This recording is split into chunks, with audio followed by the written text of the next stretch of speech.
Right guys, Shay here, and even about top of your world. I just wanted to post a video about Joe Root's captaincy, and a lot's been said about this. And I want to just give my thoughts towards the current situation surrounding Joe Root. For me, obviously now Joe Root's been captaining almost 3 years. It's been up and down, hasn't it? Really, I mean, the tester is like he's done well. Obviously, he won against South Africa in his first series at home. Then they they beat the West Indies as well. They beat at home. Obviously Sri Lanka away. That was a very good win as well. But overall, it's not been amazing. I mean, got beat by the West Indies away last year. Got obviously smashed by Australia. Drew with Australia. Drew with Pakistan. It's been quite middling. I think what the main problem is that he's not been able to kind of balance the batting and his captaincy. I think he's averaging 48 as a batsman up until he took over the reins, and then he's averaging like 42, 41 as a captain. It's 42 as a captain. So, unlike people like Kane Williamson, Stephen Smith when he was captain, and Virat Kohli, who seem to excel as batter captains, Root's gone the other way, and he's not kicked on, which is a shame. The thing is, for me, there's two things to this, and there's two reasons why I feel like Joe Root should be relieved of captaincy. Number one, I don't think he's really tactically astute enough, and his strategies don't always pay off. I think he has trouble sometimes marshalling the bowlers correctly. I think some of his tactics are quite misguided, and I said we saw this in last test, but I think just overall, I think he gets a bit befuddled at times when the game's running away from him. He's a little bit defensive for me, but that's kind of inherent of a lot of captains, not just him. I remember Andy Strauss, as soon as you would hit one ball in a certain area, especially two, then a fielder would move there to that position. So Nasir Hussain was also quite defensive as a captain. So it's not the first guy who's been that way. But I think maybe tactically he could do with a bit of improvement. That worries me a little bit. I think he's not Mark Taylor, is he? Let's be honest. So I do worry about that part. But I actually think that if on balance, they could bring in someone else, because if Root can get himself back to where he was a few years ago, England will benefit more from Joe Root being a pure batsman than averaging 50 again, or nearly 50. Maybe he'll kick on from that, who knows, without the pressure of captaincy, as he's now obviously older, more mature, and does game a bit more than 3 years ago. That maybe, him averaging, say, 50, let's say it was on, but averages 50 again, close to 50, and someone else is captaining. Overall, the team, I believe, would be in a much better position, rather than Joe Root captaining the team pretty averagely, to be honest, and then averaging 42 at the bat.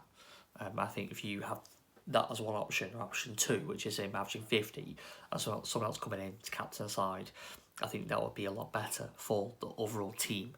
I think you need to make the changes now. Think about the new captain, time to bed in. Now, I think if you look at options, I think I mentioned this before. I mean, Broad is someone that I personally think could do a decent job, but I think the problem is with that is his position solid enough in that bowling lineup. I'm not sure.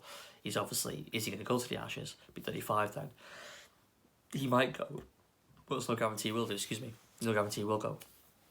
So that's obviously against him. Forget about balls can't be captains, that nonsense. I'm not saying that. I'm talking really about where he is in his career, at the twilight end. Is that really the right person to go to? Heading into say an Ashes campaign in 2 years' time, because that's generally what people who follow people in England. You've kind of look at the Ashes series, as especially in a 4-year cycle, and say, okay, let's look at the new era coming in every 4 years or so, when new people are coming through. So, and obviously includes the captains as well. So you look at other options. If it's not Broad, I mean, I think Rory Burns was stand out to me as well now. Again, depends really. It's just a real shame he's not playing the rest of this series, because if he did well in the series, I think he's then really established as a top player, most important players now in the England team, because obviously they lack the top order options. So, but I think if Burns comes back, hopefully as well and striker again, comes next summer, and I think if he does well there, I think then he becomes a very strong candidate to lead England into the Ashes. I think he's very much up there and one of the top candidates to take over from Root. The other one would be Ben Stokes, but then you want to repeat again of Flintoff 2006-07, playing Superman basically. I don't think so. I think you want to, that his talent is that, that majestic player that he can be, that he is. I think leave him alone. He's already such an important component of that team. You don't want to burn him as well with captaincy, so I would leave him alone. Who else? Jordan Lee, not an option.